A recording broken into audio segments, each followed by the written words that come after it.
રાજકોટ શહેરના કુખ્યાત અલ્તાફ છ આંગળી ગેંગ વિરુદ્ધ રાજકોટ ક્રાઇમ બ્રાન્ચે લાલાક કરી શહેરમાં આતંક મચાવનારા આ ગેંગના કુલ 6 સાગરીતો વિરુદ્ધ ગુજસીટોક હેઠળ ગુનો નોંધી કાયદેસરની કાર્યવાહી હાથ ધરવામાં આવી.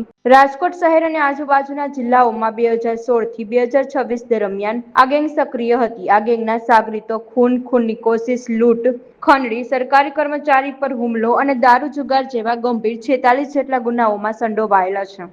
माननीय सीपी सर ब्रजेश कुमार जासर और एडिशनल सीपी सर चैतन्य मंडलिक साहेब द्वारा राजकोट शहर क्राइम ब्रांच ने अनडिटेक्टेड गरफोड़ना गुना डिटेक्ट करवा माटे सूचना आपवामां आवेल हती. एसीपी क्राइम श्री भरतवसिया साहेब और पीआई श्री डामोर साहेब, जाधव साहेब और गोंडिया साहेब टीम द्वारा छेल्ला 1.5 महीना में राजकोट शहरना 2 अलग अलग पुलिस स्टेशन अलग अलग विस्तारों में थयेली 5 अनडिटेक्टेड गरफोड़ डिटेक्ट करवामां आवेल छे.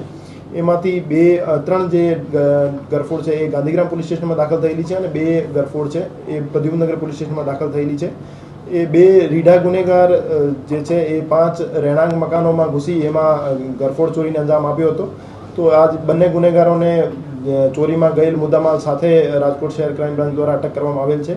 એ જે 2 ગુનેગાર છે સુનિલ ઉર્ફે આર્યન ભાવેશભાઈ શિયાળ અને કિરણ કિશોરભાઈ એંદરિયા, એમને બંનેને અટક કરી મુદ્દામાલ અમે કબજે કરેલ છે. સુનિલ ઉર્ફે આર્યનના વિરુદ્ધ 9 ગુના દાખલ થયેલા છે, જેમાં લૂંટ, ચોરી, ગરફોડ, મારામારી અને સ્નેચિંગના ગુના છે.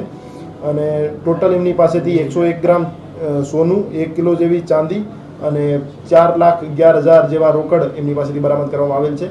અને આગળ એમને લોકલ પોલીસ સ્ટેશનમાં હેન્ડઓવર કરી આગળની કાર્યવાહી માટે સોંપી દેવામાં આ જે આરોપી છે સુનિલ ઉર્ફે આર્યન એ રીઢો ગુનેગાર છે. એ બંધ મકાનમાં ઘણા દિવસોથી જે બંધ મકાન રહેતા હોય એની રેકી કરતો હતો અને રાત્રિના સમયે જે તાળો તોડી અને એમની જે તિજોરી હોય એમની ચાબીથી એમને ખોલી અથવા એમની તાળો એમને તોડી એમાંથી સોના, ચાંદી અને રોકડની ચોરી કરતો હતો.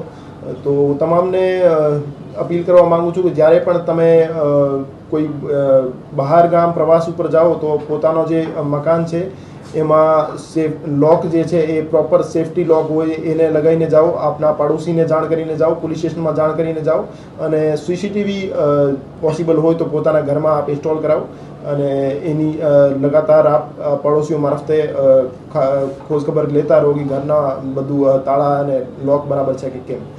ઘણા લાંબા સમયથી બંધ પડેલા મકાનોને આ ચોર ટાર્ગેટ કરે છે. ઉનાળાનો માહોલ છે એટલે બપોરે ટાર્ગેટ કરતા હતા કે રાત્રિના સમયે? મોટા ભાગની જે ગરફોડ છે 5 ગરફોડ અમે ડિટેક્ટ કરી છે, બધી રાત્રિની ગરફોડ છે અને રાત્રિના સમયે એને લગભગ 2-3 વાગ્યાની આજુબાજુ એને ઇલ્ઝામ આપેલું છે.